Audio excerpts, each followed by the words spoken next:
സത്യത്തിൽ നമ്മുടെ മുൻ വിദ്യാഭ്യാസ വകുപ്പ് മന്ത്രി ശിവൻകുട്ടിയുടെ കല്ലലിയിക്കുന്ന വാക്കുകൾ കേട്ടപ്പോൾ എനിക്കും സത്യം ദുഃഖം തോന്നി.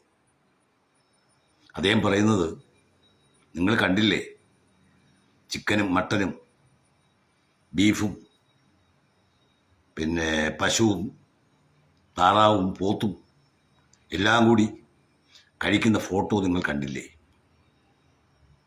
അതുപോലല്ലേ നമ്മുടെ തിരുവനന്തപുരം കോർപ്പറേഷൻ മേയർ അമേരിക്കയിൽ പോയിരിക്കുന്നത്? അതും തിരുവനന്തപുരത്ത് ഒരുപാട് പണികൾ കിടക്കുമ്പോൾ തിരുവനന്തപുരം നിവാസികളോടുള്ള ദുഃഖം, അവർക്കൊരു ദിവസം പോലും മേയർ ഇല്ലെങ്കിൽ അവരെങ്ങനെ ജീവിക്കുമെന്നുള്ള വ്യാകുലത, അതൊക്കെ ശിവൻകുട്ടിയുടെ വാക്കുകളുണ്ടായിരുന്നു. പക്ഷേ ശിവൻകുട്ടിയുടെ ഏറ്റവും വലിയ ദുഃഖം എനിക്ക് തോന്നുന്നു, അദ്ദേഹം പണ്ട് മേയറായിരുന്നു. അപ്പോൾ തനിക്കിതുപോലെ അമേരിക്കയിൽ പോയി അമേരിക്കയിലെ മേയർമാരുമായി ഒരു കോൺഫറൻസ് നടത്താനുള്ള സൗകര്യം കിട്ടിയില്ലല്ലോ. ഇനി അഥവാ അദ്ദേഹം പോയിരുന്നെങ്കിൽ എങ്ങനെയായിരിക്കും കോൺഫറൻസ് നടത്തുക? ഇവിടുന്ന് കേരളത്തിലൊരു മുഖ്യമന്ത്രി പോയിരുന്നല്ലോ പണ്ട്. അദ്ദേഹത്തെ അവിടെ ഒരു സ്റ്റേജിലൊരു സ്റ്റീൽ കസേര എടുത്തിട്ട് കൊടുത്തിട്ട് അതിൽ കോമാളി വേഷം കെട്ടിച്ചിരുത്തില്ലേ? അതല്ലല്ലോ നമ്മൾ തിരുവനന്തപുരം മേയർ വി രാജേഷ് അമേരിക്കയിൽ പോയപ്പോൾ അദ്ദേഹം ഇടപെടുന്ന ആൾക്കാരും അദ്ദേഹം സംസാരിക്കുന്ന കോൺഫറൻസിൽ കണ്ടപ്പോൾ നമുക്ക് തോന്നിയത്. അതിലേറെ എനിക്ക് വി രാജേഷിനെ സംബന്ധിച്ച് എനിക്ക് മതിപ്പ് തോന്നിയ മറ്റു സംഗതി, കഴിഞ്ഞ ദിവസം ഒരു വേദിയിൽ കേരളത്തിലെ മുഖ്യമന്ത്രിയും ആഭ്യന്തര വകുപ്പ് മന്ത്രിയും കേരളത്തിലെ ഉന്നതരായ പോലീസ് ഉദ്യോഗസ്ഥന്മാരും ഇരിക്കുന്ന വേദിയിൽ അദ്ദേഹം ചെല്ലുമ്പോൾ ഒരു മേയർക്ക് കിട്ടുന്ന സ്വീകരണം ഒരുപക്ഷെ കേരളത്തിലെ മുഖ്യമന്ത്രിയെക്കാൾ ഏറെ ഇന്ന് ജനം ശ്രദ്ധിക്കുന്ന ഒരാളാണ് തിരുവനന്തപുരം കോർപ്പറേഷൻ മേയർ. കാരണം കേരളത്തിലെ മുഖ്യമന്ത്രിക്ക് ഇന്നേ വരെ കാര്യമായിട്ടൊന്നും ചെയ്യാൻ കഴിഞ്ഞിട്ടില്ല. അദ്ദേഹത്തിന് പലതും ചെയ്യാൻ ആഗ്രഹമുണ്ടായിരിക്കാം, പക്ഷേ അദ്ദേഹത്തിന് ആഗ്രഹമുണ്ടായിട്ട് മാത്രം കാര്യമായില്ല. കാരണം അദ്ദേഹം വിലങ്ങൾക്കിടയിലാണ്, ചങ്ങലക്കെട്ടിനുള്ളിലാണ്. PMC പദ്ധതി നടപ്പിലാക്കാൻ നോക്കി, നടന്നില്ല. 3 വർഷം വരെ തടവ് കിട്ടും. വന്ദേമാതരം എന്ന് പറയുന്ന ദേശീയ ഗീതം സർക്കാർ പരിപാടികളിൽ ഉപയോഗിച്ചില്ലെങ്കിലെന്ന് നിയമമുള്ളപ്പോൾ പോലും അത് ചെയ്യാൻ അദ്ദേഹത്തിന് കഴിഞ്ഞില്ല.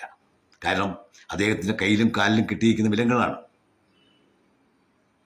ഇന്ത്യയിലെ മറ്റ് ഇതര കോൺഗ്രസ് ഭരിക്കുന്ന സംസ്ഥാനങ്ങളിൽ അവർക്കത് ചൊല്ലാൻ കഴിയും, പക്ഷെ കേരളത്തിൽ നടക്കില്ല. പക്ഷെ ഇവിടെ വി രാജേഷ് സംബന്ധിച്ച് ചങ്ങലകളില്ല. അദ്ദേഹത്തിന് കിട്ടിയ അധികാരം അദ്ദേഹത്തിന് ജനോപകാരപ്രദമായി ഉപയോഗിക്കാനുള്ള അവസരമുണ്ട്. ഞാൻ പറഞ്ഞു വന്നത്, ഈ സമ്മേളനത്തിൽ വെച്ച് അദ്ദേഹം മുഖ്യമന്ത്രിയെയും ആഭ്യന്തര വകുപ്പ് മന്ത്രിയെയും പോലീസ് മേധാവികളെയും മുന്നിലിരുത്തി അദ്ദേഹം സംസാരിച്ചപ്പോൾ പറഞ്ഞൊരു കാര്യമുണ്ട്.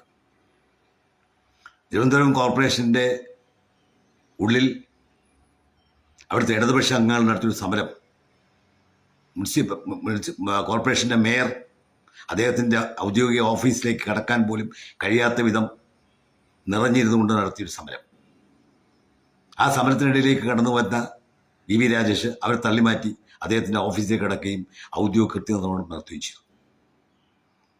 ആ വിഷയവുമായി ബന്ധപ്പെട്ട് വി രാജേഷ് പറഞ്ഞൊരു കാര്യം, ഒരാൾക്ക് കടന്നു പോകാനുള്ള വഴിയെങ്കിൽ വിട്ടിട്ട് അവർക്ക് മുദ്രാവാക്യം വിളിക്കാമായിരുന്നു. അവർ വിളിച്ചോട്ടെ മുദ്രാവാക്യം.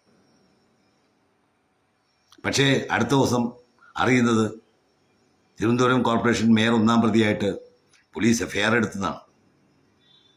അദ്ദേഹം പിന്നെ അതിനോട് കൂട്ടിച്ചേർത്ത മറ്റൊരു കാര്യം കൂടി പറഞ്ഞു. എന്തായാലും ഞാൻ 6 മാസമേ ആയുള്ളൂ മേയറായിട്ട്. 6 മാസം മുമ്പ് എൻ്റെ പേരിൽ പല കേസുകളുണ്ട്. അതിലൊരു കേസ് കൂടിയായി ഇതിരിക്കട്ടെ എന്ന് ഞാൻ കരുതി. ഇതൊക്കെ കേട്ടുകൊണ്ടിരുന്ന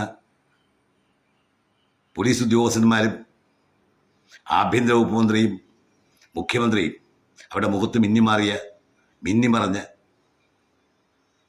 ഭാവങ്ങളുണ്ട്. അതിലേറ്റവും രസകരമായി തോന്നിയത് ആഭ്യന്തര വകുപ്പ് മന്ത്രി രമേശ് ചെന്നിത്തലയുടെ മുഖമാണ്. അത് പറയാൻ, അവരെ മുന്നിലിരുത്തിക്കൊണ്ട് തന്നെ പറയാൻ വി രാജേഷിന് കഴിയും. കാരണം അദ്ദേഹം മേയറാണ്.